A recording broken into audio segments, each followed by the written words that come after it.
takes a rest. Oh yeah. Sports, pop culture, wrestling too. We got it all with the very best. Tune into the filter-free podcast for the latest in entertainment news. TNA Top 10 will make you laugh with their hilarious views.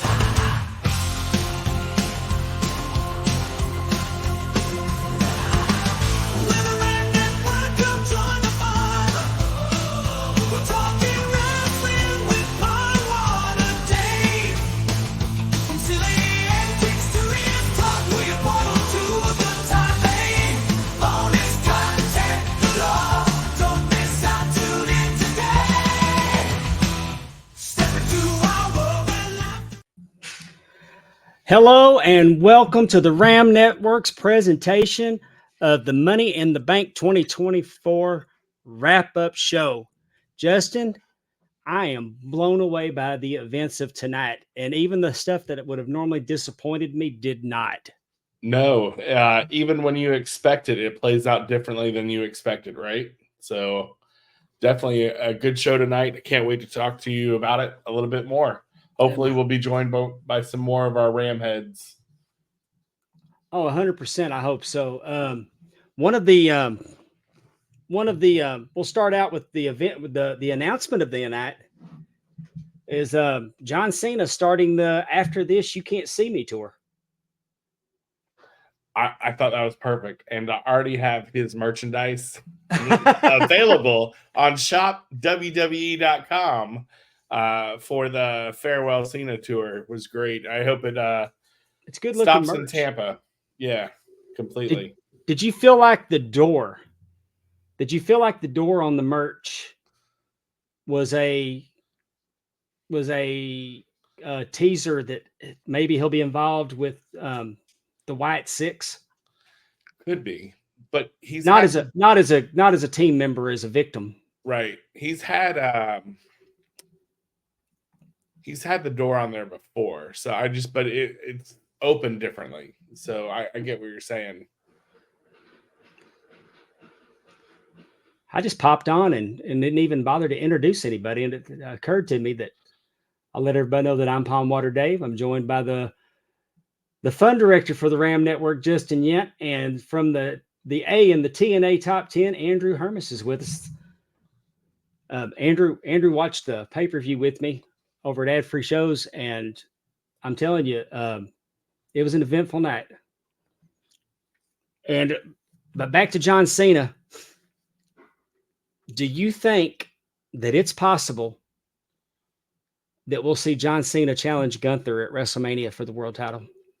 Well, and that's what people were saying. Hey, he mentioned Royal Rumble, right? Yes. How not to win the last Royal Rumble of your career, go on to WrestleMania for your 17th world title win and retire after that. So who knows? I mean, anything's possible in the Triple H era at this point. Andrew, what do you think? You're muted. You're not muted, but we can't hear you. Okay, can you hear me now? Got you. Indeed, I was muted on my new microphone, so I apologize. No, I hope not for Cena. He doesn't need it. I don't really care if he's a 17-time world champion or 16-time world champion. Wrestling was better with John Cena in it, but he doesn't have anything to prove. The man has nothing left to. His legacy is intact. First ballot Hall of Famer. Whenever they decide to put him in, he's in. So, because I don't think we need that kind of outcome. I think we can build Gunther to bigger and better things. So I really hope they avoid the nostalgia pop of Cena with a 17th title run. Well, let's take a swerve. Randy Orton and John Cena have been the best rivalry of their careers, right? How not end it on that with Cena and Orton at WrestleMania? Yeah, because I don't honestly think that Kurt Angle is a possibility. I don't know how Kurt's rehab's going. I don't know that he'd want to take that kind of risk at this point of his life. I mean, other than Randy Orton, other than Kurt Angle, Randy Orton is the automatic choice. I don't know There's that not a whole Giovanna bunch would let him left. take that match either. Yeah, I just don't know that there's nobody left. There's nobody really still left around for back in the day Cena, and but I could totally see John putting over somebody that needs it. Their WrestleMania moment. I mean, I don't think that Cena necessarily has to end his career with his arm raised. I can see that. I will say, just completely proud of John Cena and what he's done for the career, for Yes, his career in the sport of pro wrestling. So and it was Hollywood kind of a gut punch to hear, but I think at the end of the day, we all knew it was coming one day or another. So honestly thought it already happened. yeah, I thought he already had walked away. Yeah, and it didn't have to be acknowledged. Yeah, it didn't have But to be acknowledged. I'm for giving him his roses and giving him the that last lap around. And it sounds like he wants to work most of the year.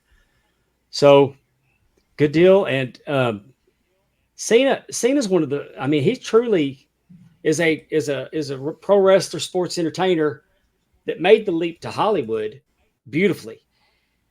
I mean, when you think about just some of the parts that the roles he's played, I mean, he's definitely great as the Peacemaker. But look at the I mean, I knew he was good when he was in the Marine. mm-hmm. Uh, played Amy Schumer's boyfriend in that movie. that role was stupid, and I loved every minute. But it was so the fact that he did it beautifully. Yeah. And, Who else can deliver the line of Marky Mark? I look like I ate Marky Mark. So so I mean, he's truly better in Hollywood. I think he's better in Hollywood than he was in the ring. He's been an ambassador for the sport. I mean, his work with Make-A-Wish it's just second to none. And I'm glad that he's going to get the farewell lap. I don't think it takes away from anything. And I mean, there is a guy named The Rock that's still around. So The Rock and Cena wouldn't necessarily. I don't think that would be a bad thing. But I don't know if he'd save it for last. yeah. I think The Rock's got different WrestleMania plans for next year. Anyhow, let's break down what we saw. I'll jump around and we'll take them in the order that we saw them. We started off the night with the men's Royal Rumble, the men's Money in the Bank match, and I think that one went down to Andrew's the only one that called it right. I mean, Amy's the only one that called it right. Drew McIntyre, and he did cash in. Now we knew if he cashed in that we were going to see CM Punk. I think CM Punk's the heel. Yeah. We talked about that last PLE, and I think more than not, it's coming full circle that CM Punk is playing the heel in this. There was no babyface actions. And when you think about it, Drew McIntyre cashed in under a babyface circumstance. I mean, he didn't come in there and just pick the bones. Mm-mm. He said, let's make this a three-way. Now, they were somewhat diminished when he did it, but still, that was, as far as Money in the Bank cash-ins go, there was nothing chicken shit about it, really. He got in there and, and CM Punk did what we expected him to do, and I think it was brilliant. I think it was well done. I think we're talking about the wrong match. No, but I mean, to your point, I think Drew did a good job of winning this match, but I think the underdog and the MVP of this match was Andrade. We talked about him being the underdog throughout the whole match. He was the underdog, but continued to deliver the entire match. So I definitely see that they're pushing him a little bit differently. I still think he needs a mouthpiece in Zelina to kind of push him further, but overall, I thought it was a pretty good match. Scary moment. He hit that ladder awkwardly. He showed the scars from it. Yeah. I was kind of shocked that the Wyatt Six did not get involved in this match or anything in the pay-per-view, if that's the new faction that they're pushing, right? You Well, would thought that they would have had a moment to at least pull Chad Gable under the ring or something, you know? it comes with a lot of production value, so it might have been a lot to put them on a PLE. And I mean, you would have had to. I don't think that they were trying. I don't think they were trying to draw away from where they were going with this PLE. But I do think that the Wyatt Six comes with a lot of production value, Yeah. and I, maybe they just didn't want to do that for the PLE. I did want to call out. So Darren Staley was the other one who called Drew winning and cashing it in. So he's in the chat.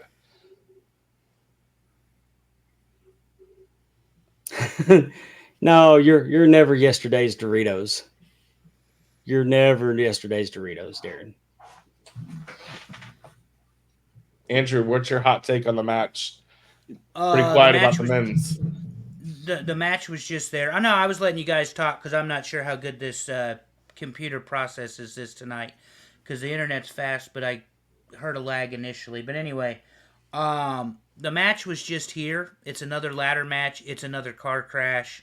Once Drew McIntyre was inserted into it, my logic was rather that he was winning and he was going to cash in and he was going to fail because he and CM Punk don't need the title to fight over. No. So it went just about like I thought it would go, even to the point where it was Priest, not Rollins. So, and we'll get there. But this match was fine. A lot of good action, a lot of high spots. But it's another ladder match, and they're not my thing. So, but it was a fine match, just not my thing. All right. Next up, we had the Intercontinental title defended successfully by Sami Zayn. I don't know. It was a good match. I think Sami Zayn made Braun look like $1 million. Not Braun. Braun Breaker. Braun Breaker, yeah. I took a pain pill before we did this, y'all. You're good. We're here to support. I mean, I'm a full disclosure. I've recently had knee surgery, and I'm like an '80s wrestler. I'm working on the oxys tonight. My goodness. Well, This is one for me that actually this is the one I missed. Out of all the matches, this is the one I missed. I thought tonight was Braun's night. Maybe they want to do it on a bigger stage. Although that Toronto crowd was hot. I mean, that was a good place to win a title if you're going to do it. So I don't know why they wouldn't have put the title on him, but Sami Zayn's credible to beat him, and but Braun had a great night, great match, good action. That Frankensteiner where he ran the ropes was stupid because he hit the pause and then hit the Frankensteiner. But one haluva kick gets it done. I thought he was going to kick out. Yeah. I was really surprised when he didn't kick out. yeah, So- and you mentioned the Frankensteiner. I think it's prettier than his uncle's. I mean, it's just flawless. How He hit floated. that He Frankensteiner. floated to the top. He didn't climb Yeah, oh those yeah, ropes. oh yeah. It is And absolutely he beautiful. stood there for a second and then hit it. Yeah. Uh, It literally had me kind of wincing because I thought he was going to hurt himself, but it absolutely looked beautiful in action. So The good news is that is an athletic freak. They all recognize he's a freak, and he'll have that title soon enough. It's just a matter of how they put it on him. Could have it. He could have it tomorrow night. He could have it Monday night on Raw. But let me ask a question. Do you feel that they kept him strong? Because to me, he lost clean, right? And I don't know if that books him strong going forward. One haluva kick and he's out. Well, I mean, Yeah, but he lost. Go ahead, Dave. it's the haluva kick, though. I mean, he didn't diminish that man's finish. But a lot of And he people have failed to the haluva kick. Yeah. And he lost clean to an upper mid-card star who at one point was in the bloodline. So Sami Zayn, for all he is and has not been in the last year or so, he's been factored into big matches and big moments. So And if you're gonna lose, it might as well be to Sami Zayn and Sami Zayn beat the baddest MFR in the company. and Walter Gunther. Yes, Yeah. Yeah. to beat Now you got me doing it, to calling beat him Walter. Gunther. Just, I mean, so Sami Zayn's no pushover. No, I If get I'm it. not mistaken, didn't Sami Zayn and is along with Cody Rhodes is the only person that has pinned Roman Reigns in the last 3-4 years. Correct. Yeah, So I know it seems like a bump in the road for Braun Breaker. But if I didn't think so much of him, I wouldn't be sitting here coming up with all these excuses for him. no, I get you. And I actually text Amy after, and I said the only thing I can think of is there was a part of the match where Braun actually looked like he was hurt, and only thing I can think of is they pulled the trigger because something's wrong with Braun, and I hope that's not the case. But I'm also trying to make excuses for why he didn't win. So in my head, this match was booked a lot different. Yeah, I didn't see it going that way. And I thought they were going to give him his moment in front of 20,000 screaming Canadians. Heather's I'm so on Breaker that I think he used his family name to get a fast push, and when he started, and have not seen enough recent work to decide. So I get it. he's a hell of an athlete. There's more good in front of him than behind him for sure. Oh yeah, definitely. Yeah. For me, and I don't want to get too long on this show, guys, but for me, he's got that Kurt Angle natural athleticism, and that is a scary gear for someone to find in professional wrestling. Mm-hmm. I mean, his dad and his uncle were freak athletes, but this is a different animal altogether. In Braun Breaker. I will say, as a Florida guy, I've been able to watch him in NXT, and before they even debut in NXT, they have to work the door for security, and he worked it for several months. So it's not like he just got put on the card in NXT. He was setting up the ring post and everything. So he's paid his dues, and I'm kind of excited for him to kind of get a push, but he's definitely doing pretty good. And outside of Dragunov in NXT, Sami Zayn's the only one that's had a competitive match with Braun Breaker to speak of. Yeah. I guess Carmelo. Carmelo had a pretty competitive match with him in NXT as well. Yep. But the dude's got a hell of an upside. I remember the first time I saw him. I don't normally watch NXT, not regularly. I don't know if I watched it because I heard he was going to be on there, but I know that I was super impressed with him. I didn't expect this match to be so early in the show, and we've already talked about it a little bit because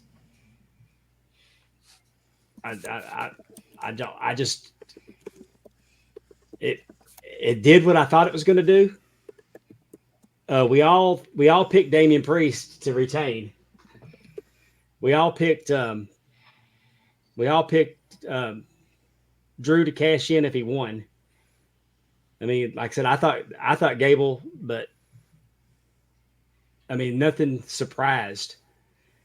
The big takeaway from this match is that Damian Priest did not kick out of the Falcon's arrow, and the referee just flat ass did not count it. So do you think that plays into Seth getting a rematch? Seth responded to it like, what the hell? Yeah.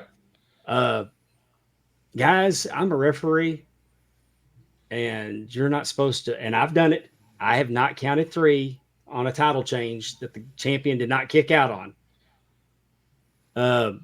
But I've always been told in WWE that it's up, the referee's supposed to call it, and if something doesn't go like it's supposed to, that's on the wrestler, not the referee.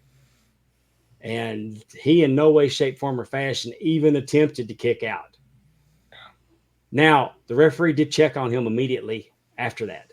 I mean, he didn't count it and started checking on him. Something happened, got his bell rung. I don't know. He was able to continue. I just think that something like that, that's why it's called working. They Mhm. could have worked it out.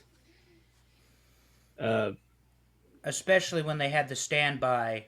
They had Drew McIntyre on standby. and the They were Falcon's ready. arrow is a finish. They were ready. You know what I Yeah. mean? They were ready. They were ready for Drew McIntyre. I don't think that was the spot that Drew McIntyre was supposed to come out. Mhm. I would And, agree. and I'm That's not what sure I'm that he was saying. supposed to make it a triple threat match. Right. I mean, that may have been called on the fly. Hey, we don't know what's going on out there. Now it's a triple threat match. So, I mean, things happen. It's not what's that Bruce says? It's not ballet. It's not ballet. Well, the thing is, and you had pointed it out, and I think that we could all agree, Damian Priest has had a subpar run that hasn't matched up to the potential that he had to be the world champion. And his in ring is not matching the look or the presence that he has. Some guys don't work well with the belt, but this is the worker's belt. So you better be able to have a wrestling match. And unfortunately, he hasn't had a real barn burner yet. And he had a match with Bad Bunny that's been far better than anything he's done as the world champion. I think Seth said it best in the pre-interview, right? Your first title run is always going to be the most nerve-wracking because you're handed the ball, right? You don't know how or what to expect. So I would definitely say that we're going to see a different Priest if given the chance on a second title run. Now, the way this played out, I would have completely played it different. I would not have had CM Punk interfere. I would have had AJ Lee, her music hit, her come down and distract Drew, costing him the match. Kind of pushing that hey, is CM Punk still injured or what? I mean, we already know at this point that he's just screwing with Drew, right? But I Yeah, think it's a way to kind of get a pop for AJ Lee coming back, not be physical, kind of continue to push that, and then continue the storyline of CM Punk and Drew McIntyre.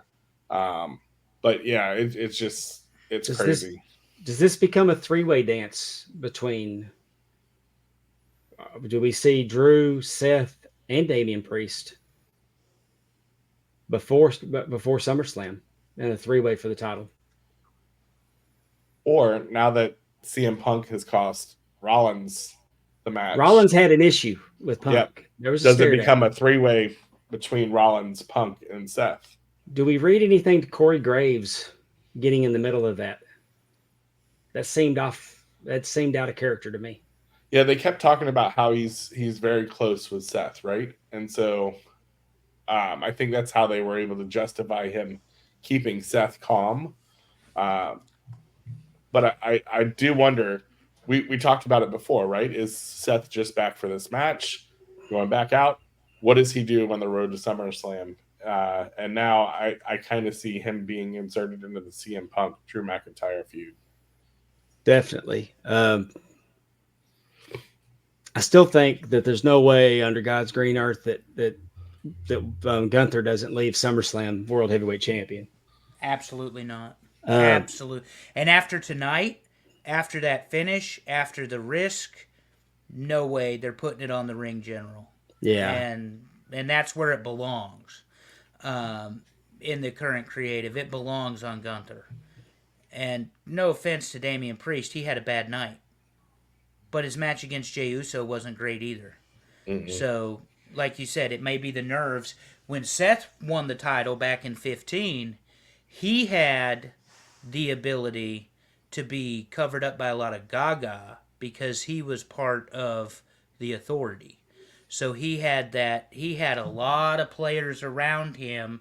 Now Damian Priest has that same ability with the Judgment Day. But the way I see this going is the Judgment Day cost him the title inadvertently. And no, Darren, I do not give one single solitary fuck about CM Punk.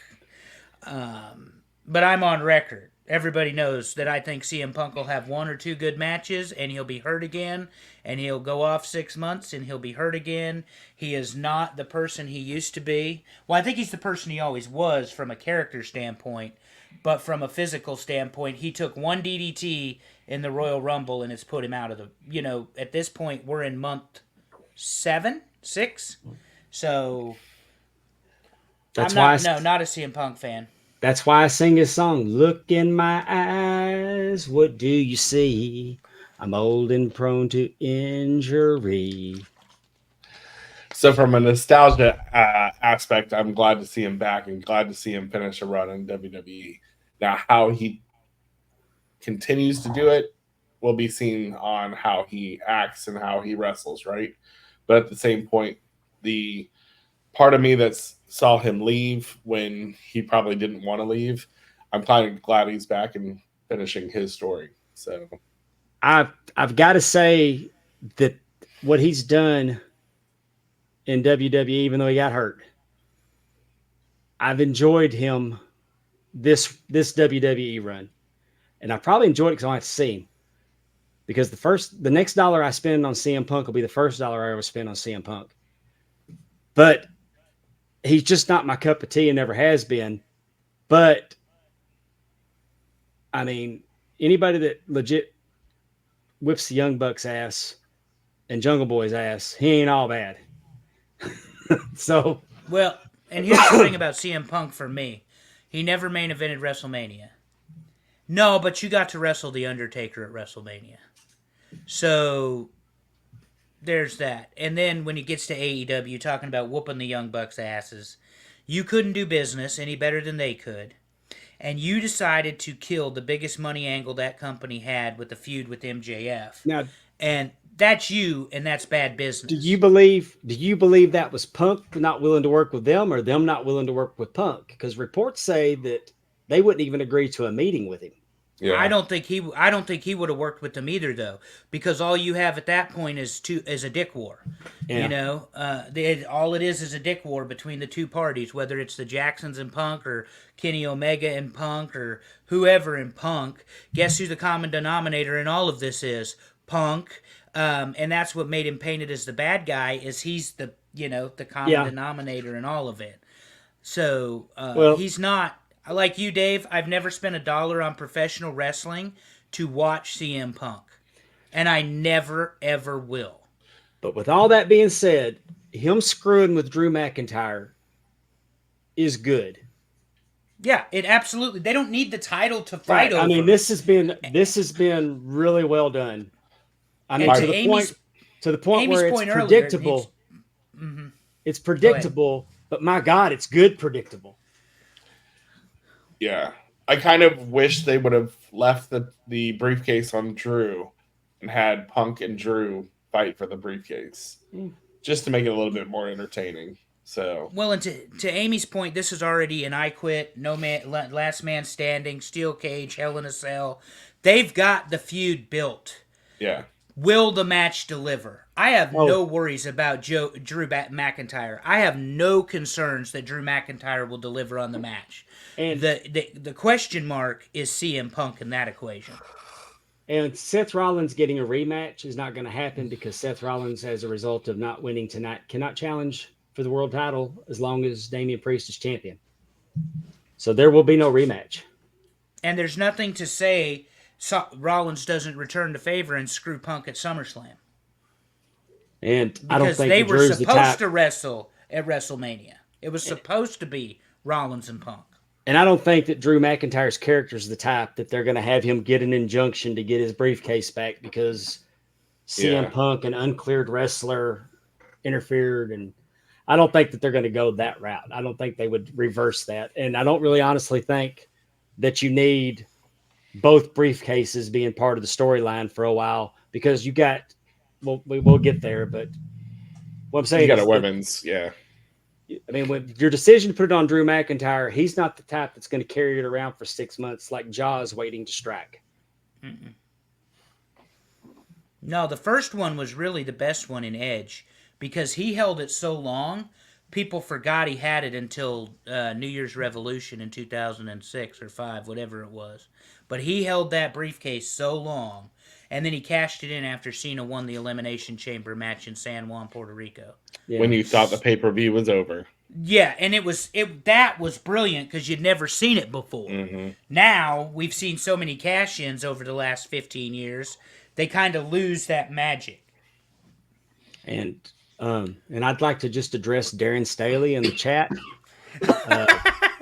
I was waiting. I mean, it's funny because I talk about as a referee, I always my advice to other referees is work, don't watch. And when Darren Staley's in the chat, it's hard to work and not watch. But I am 100% a Days of Our Lives mark from back in the day, and so when you're over there talking about that, Dave loves Days of Our Lives. I did, and as damaged as Sammy was, I wanted to make an honest woman out of her. Lucas couldn't even do that.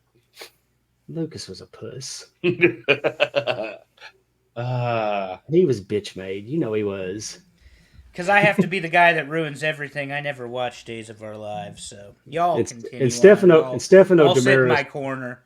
Stefano Demira is one of the greatest television villains of all time. yeah, I told Darren if Stefano returns, there's a problem. So I'm surprised I haven't cloned him yet. I haven't watched it in a long time. well, let's talk about what I feel was the match of the night, which was I do feel this too. Women's Money in the Bank. The men should be ashamed that the women the women outperformed them in this ladder match. I mean, and it wasn't even close. Yeah, there were a couple times I thought they were trying to kill each other. So legitimately. Yeah. Poor Zoe Stark has got to have either a concussion or a headache right now. What about whatever Naomi? Yeah, and then Io too, because Io's the one who gave her the move. Zoe Stark, that is. Yeah. Io landed on a ladder. She came off and landed on the ladder. She got hit in the head with the ladder. She fell out of the ring on top of a ladder. I mean, it was brutal. The thing I like about this match, and we all had our favorites, and I picked Tiffy Time to win this one. But the thing I liked about this match was the fact that it was far less what I would call predictable than the men's match. And that's what made it so much fun to watch. I didn't think Naomi was winning. I didn't think Io was winning. But the other four women, I thought they all had a chance to win this match. I really thought at one point there, I thought Tiffany Io Stratton was going to win it because of all the things we discussed. Yeah. Well, it was well booked. Yeah. Chelsea Green. Io was. Mm-hmm.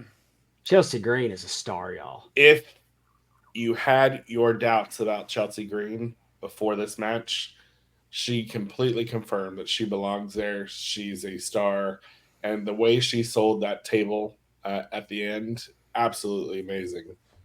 So I was surprised she took the bump because you don't see her take those seriously risky bumps, and I don't want any of them to take these bumps, but I understand that's a ladder match, and I rooted as hard as anybody when Mankind fell off the cell. Now that you're an adult and you understand what that does to people, you don't root for it as hard as you used to. But I was about to say I think Io Sky was the star of this match, but then there's Chelsea Green, who really for the first time showed what she can do in a professional wrestling ring. Because she's been packaged as somebody who runs and hides and ducks and dodges, and she doesn't actually wrestle. She was very good in this match, and she told the story of being scared of heights. She didn't want to climb. She had plenty of time in a ladder match, which was fantastic. Yeah, I mean, she started to climb the ladder and had second thoughts, but for her not to win it, but to end up through those tables, it was brilliant. I think that was so well done. My hat's off to her. She's going to get her time. Yeah, I could definitely see her, and that I think the SmackDown Women's division is going to be entertaining for the next couple months with Nia chasing Bayley, with Tiffany and Chelsea right behind. So yeah, Tiffany and Nia set that up last night when she took Bayley out with those leg drops and the attack after the match. They're ready for SummerSlam, or they will be. And I don't know that there's any way you avoid putting that title on Nia Jax. Oh, does Tiffy hit her in the head with that briefcase and take it immediately upon winning it? I hope not. That's so what happened with Alexa Bliss cashing in on Nia. So yep. Yeah, I mean, do they maintain a team with Naya as the champion and she's running around with Tiffy Time carrying that briefcase? Yeah, I hope they build the storyline because truly, I think Nia deserves a run after the second. Bringing her back, she's definitely had a dominant run. She's definitely improved, so I definitely would like to see her get her flowers with a little bit of a extended title run. It's going to be interesting with with Tiffany in this briefcase. Agreed. Uh, Well, and the right person, the right type of character is carrying the briefcase. It could have been or Tiffany, or it could have been Chelsea. The right type of character is carrying the briefcase. and maybe Bailey retains at SummerSlam and Tiffany picks her off because she's exhausted from her battle with Naya. But that's a different prediction. That's a That's a different different show. prediction show. All these ladies, they performed their ass off tonight. Mm-hmm. I'm not a fan of ladder matches, y'all. I don't enjoy seeing bodies crash into ladders.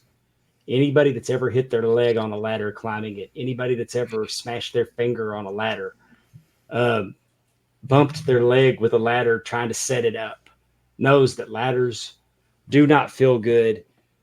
I feel like the crazy bumps they take on them is more risk than reward. Uh, but that being said, the women are double tough. Yeah, Uh, I mean, I thought Naomi got her head busted open tonight. I mean, she sold her back, but her head was firmly on one of the rungs. Uh, it's just, I mean, EO, like I said, EO was taking them bad. Just crazy bumps on those ladders. And it just, I cringe. I do. It's like the And trailer hitch on the shin there, Dave. Climb a ladder and bump your shin on one of the rungs. You yes, will cuss like I do on a daily basis. So, and I still remember Joey Mercury getting his face peeled back with yep. one of those ladders. Yeah. So, Just a bad spot. Cool visual, bad spot. Terrible, terrible um, spot. and I don't know who produces these things and these backstage segments, but when we have Trish Stratus, Joy Redmond, and Tiffany Stratton all in the same shot, um, that's an Emmy award winning presentation, and I want to thank you so much. Just In the words of your buddy Conrad Thompson, Trish Stratus is 40 whatever years old. She still got it. Trish Stratus looks the same as she did when she debuted in 2000. there was a lot of And roll tide. There was a lot of roll tide on that screen. yeah,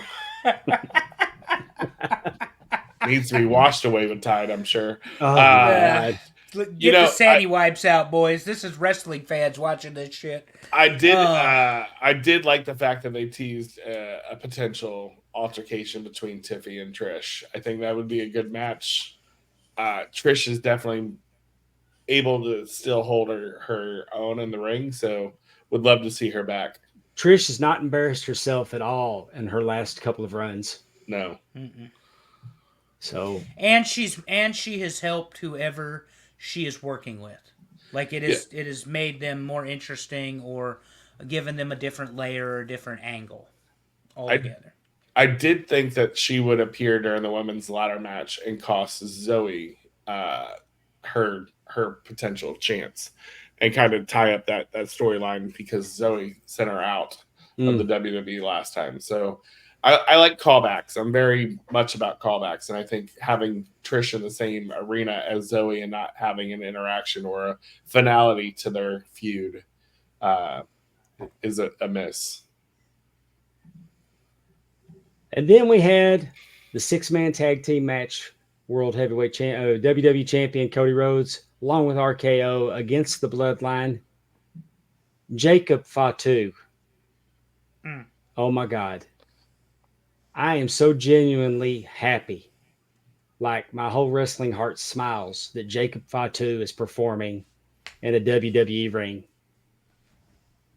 He looks like $1 million damn. He is so Mm-hmm. believable. So believable. And that's my first takeaway. I expected this match I did not expect much out of it.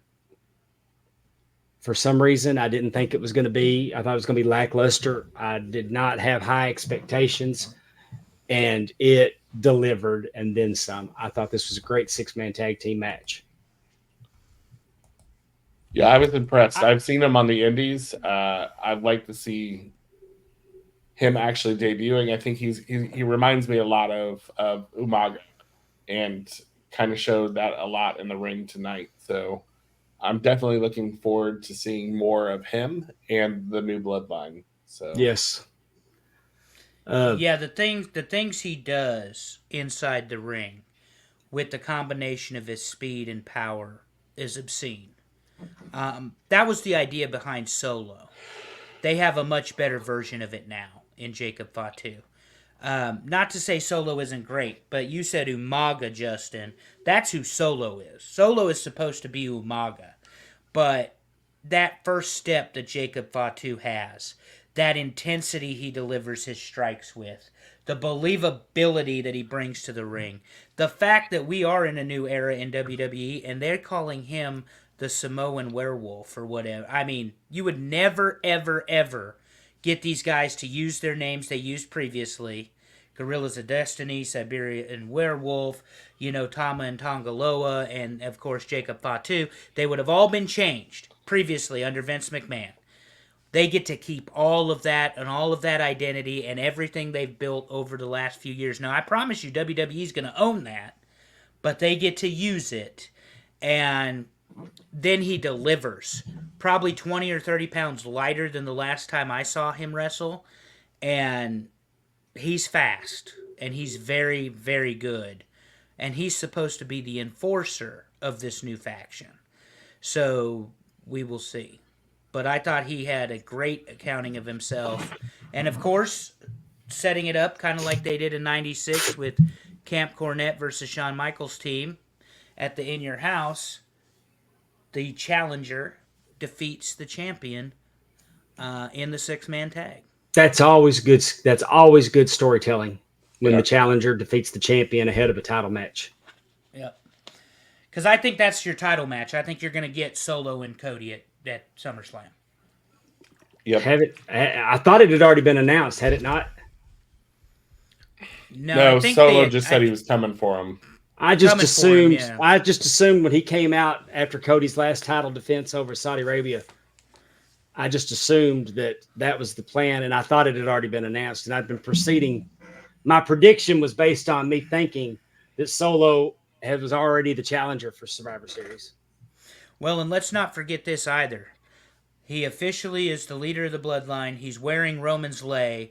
He said last night at the end of SmackDown, if Roman wants it, he can come get it from me. So what we're going to see, I think, increasingly is Solo Sikoa offending Roman Reigns. And at some point, when Roman comes back, he's going to be the biggest babyface in the company, save for Cody Rhodes. So they're doing this right. I just don't know if you can bring Roman back at SummerSlam if Solo takes a loss. If Solo No. takes the L, Not unless he personally causes that loss. yeah. I mean, if he hits him with a Superman punch right into the crossroads, that makes sense, The bloodline prevented the bloodline prevented Jey Uso from winning the title. So I'm going to make a prediction. And I know I earlier said hold off Roman until at least Rumble, right? I say you bring him back at the PLE in Saudi Arabia at the end of October, and you have the Bloodline versus the Bloodline in Survivor Series War Games. Yep. And Yeah, you I've have a called the War baby Games face. Yeah. Yep. What a great time to be a Yeah, but I wrestling think The fan. Rock is I think The Rock is behind it all, and I still think The Rock is behind it all. You think he's behind And I Solo thought- or? Oh, let's talk yeah. about The Rock. Let's talk about Yeah, The Rock. I think The Rock's because behind Solo. they did an extended preview of the WrestleMania documentary, and the group that I watched it with was talking about that The Rock was taking too much credit for things, and I think The Rock was working all through that documentary. there's no doubt in my mind listening to The Rock do those interviews that he's working. He's 100% working through that entire documentary. Hmm. He's not out of character for the final boss. Nope. There's nothing And that makes him likable. Any of those clips that you played, there's nothing in there that he comes away being likable.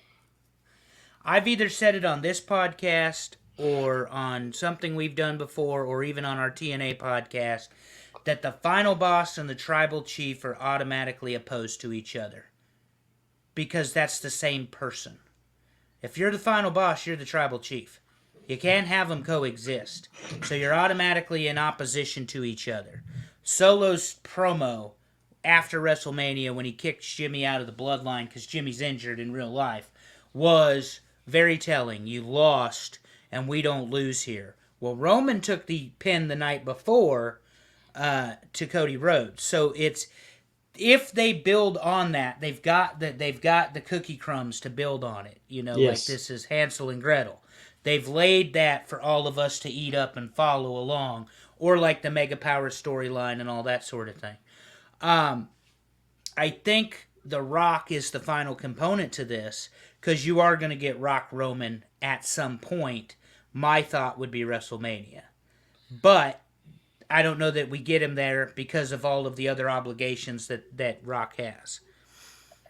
But that's what I would plan for, is Rock Roman. To your point, Dave, why are you ever going to step out of character if you know there's more down the line? Yeah, exactly. And wrestling fans like us, guys, eat that shit up. We love the dirt. We love behind the scenes. Dave Meltzer's made a living for 40 years because people like us want to know what's going on. We don't necessarily have to subscribe to Meltzer now. We just listen to podcasts, and we get to hear all about it after the fact. So when you get The Rock in a documentary like that, where now he's the meme instead of the Hawk Tuah girl, where he says, "I told Hogan to go ahead and do this or whatever," right. That's where he's at now. But I agree with you. There's an element of working, and I think with The Rock, he's always working to some degree, because even if they never capitalize on that, they have the ability to do so, and that's what makes him so good at his job. Yes. Well, overall, how did we receive this? How did we receive this premium live event? I don't think there was a bad match on the premium live event. I think they all did well. I'd say, at the end of the day, you can't call it perfect, but I'd give it 3 out of 4 stars. I rank my rankings as for those of y'all that may be listening and have no idea who I am. I host a podcast called Talking Wrestling with Pondwater Dave, RASSLIN, because I'm old school. Pondwater, instead of doing a star rating, I do a Pondwater jar rating, actual jars of pond water. And I give this 4 jars out of 5. And if Damian Priest would have even looked like he was going to kick out, I probably would have gone 4 in a mouthful. So this was a very entertaining night of professional wrestling for me. While I'm mentioning what we do, Andrew down there is the A in the TNA Top 10 podcast. Justin Yent is the producer of the Filter Free podcast. Our three podcasts combined to make up the Ram Network is what we're talking about here, wrestling and more. Andrew, take a second and tell everybody what y'all have coming up on the TNA Top 10 and exactly what kind of podcast are you? Yes, so we are, thank you, Dave, for that. We are a football podcast, but we're not a football podcast. So in the off season, we have started to rank top 10s of whatever. Pizza toppings, we just did sports cars. We have we did movie franchises. We think we may do one-hit wonders in music, B-rated movies, all that sort of stuff. So that's going to be our fun podcast. We do that for an hour. We're going to do that. We're going to talk a little wrestling. We're going to give you a champ of the week, somebody we believe needs to be recognized for the things they do. Hour 2, or show 2 after we get back from Las Vegas next week will be, because 3 of the 4 of us that work on the podcast will be in Las Vegas together. Or 3 of us that work on the podcast will be in Las Vegas with Amy, is our 4th. Anyway, we're going to break it up to a football show because Terry and I are diehard football fans. Anybody that's interacted with me knows that I eat, sleep, and breathe college football. So we are 50 days away from kickoff, and we will have an hour-long podcast dedicated to football. And the way it's going to work, we're going to talk about the games of the week, the big plays or news that happened, the top 10 football teams. We're going to give our fans a list of 30 to vote on.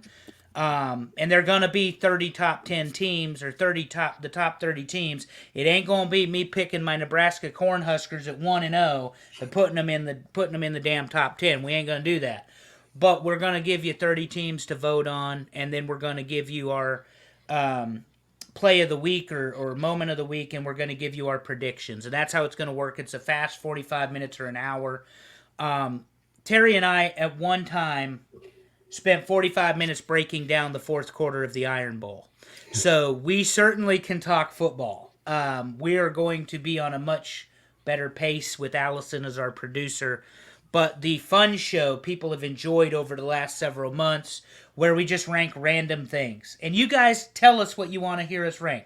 It's at TNA Top 10. I'm at 30-Year Fan. He's at TWeave79. She is at Allison Faye. If you want to see us rank some weird thing, it doesn't even have to be weird, but you know what I mean. Just rank something. We had fun with candy bars. Candy bars. Yeah. Is a Reese's Peanut Butter Cup a candy bar? That's rhetorical. Don't answer that. But that was part of the argument. And that's what I'm getting at. Dave's right. And we do restaurants, and we do cars, and we've done movie, and we do it all. So it doesn't really matter. We rank the top 10 baseball movies. Minor league or Major League One, I believe. But anyway, that's what we do. And we're part of the Ram Network. Glad to be part of it. I also co-host a show with Dave and the HSV of FFP.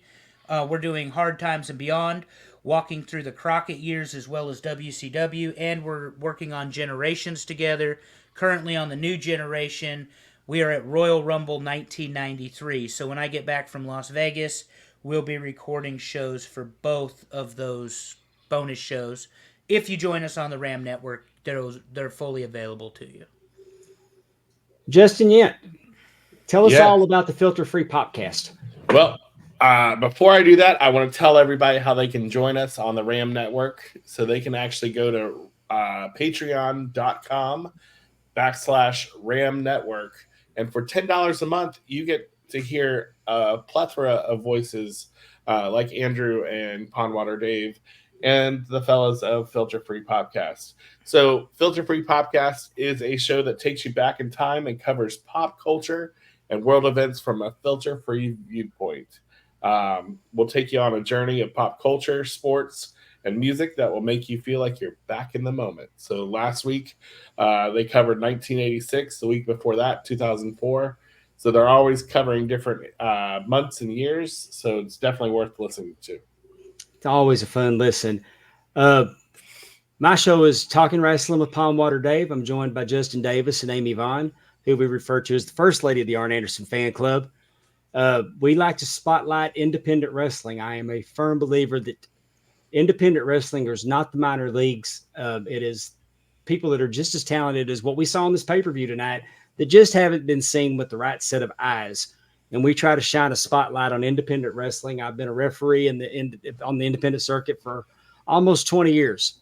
So independent wrestling is near and dear to my heart, but I'm also old school, and I will mix in some legends from time to time. We also will occasionally mix in a comedian. I like comedy. The one thing that you'll find about all of our podcasts is we do this because we enjoy it. We like to have fun. And if it's fun for us to put on for you, it might be fun for you to listen to us. This Tuesday, I will be welcoming the producer and director of professional wrestling named Dan Bynum, who was a director for World Class Championship Wrestling when it took off in 1983, late 82, 83, during that boom. He was the director of the Bad Street USA video by Michael Hayes and the Freebirds. He is a he's been he was with WCW for years. He's been with Ring of Honor, uh, over 40 years in the wrestling business. A tremendous television producer, great storyteller. I had the privilege of meeting him. We were both inducted in the Southern Wrestling Hall of Fame a couple years ago, and I think the world of him. And I can't wait to just sit there and just whip his ass about World Class Championship Wrestling this Tuesday night at 7 p.m. Central Time live at pwdpod.com. I also do some bonus content at the Ram Network. I do a World Class Flashback where we're looking at 1983. I do that with Timmy C from the Filter Free. My co-host Amy Vaughn does The Power of the Pen with TJ Stevens, where they interview wrestling authors. So much wrestling content. I also do an audience with the Belt Pope. I almost forgot. I collect wrestling belts. I own 75, 76 of them. We talk. I'll take a belt and we'll talk about it. Not just the history of it, but the design, why I love it. It's just nerd stuff. An audience with the Belt Pope on the Ram Network. You can get the Ram Network, like Justin said, for $10 a month. We're trying to over deliver. There's going to be some watch alongs. And there will be one show called I Was There. Right now we have a spreadsheet where all of us that are involved have turned in some of the biggest events in wrestling history that we actually attended. And we'll do a show where we'll watch that event and we'll talk about our experience there, what our memories were. But as a member of the Ram Network, you can too submit the great cards that you were there and be selected to be a co-host and talk about your memories of being at one of these shows. We did the first episode was Saturday Night Main Event from Dallas, Texas, 2006. Not only was I there, I sat on the front row on the hard cam and caught Shawn Michaels' DX t-shirt. We had a good time talking about that one. And we got plenty coming. So not to be long-winded, I just wanted to really put over the Ram Network and our 3 podcasts and what we're doing. It's a labor of love, and we hope that you enjoyed it. We appreciate you being here with us tonight as we wrapped up Money in the Bank. Thank you so much for your time. We appreciate each and every one of you. For Andrew Hermes and Justin Yent, I'm Palm Water Dave, and we'll see you soon on the Ram Network. Good night.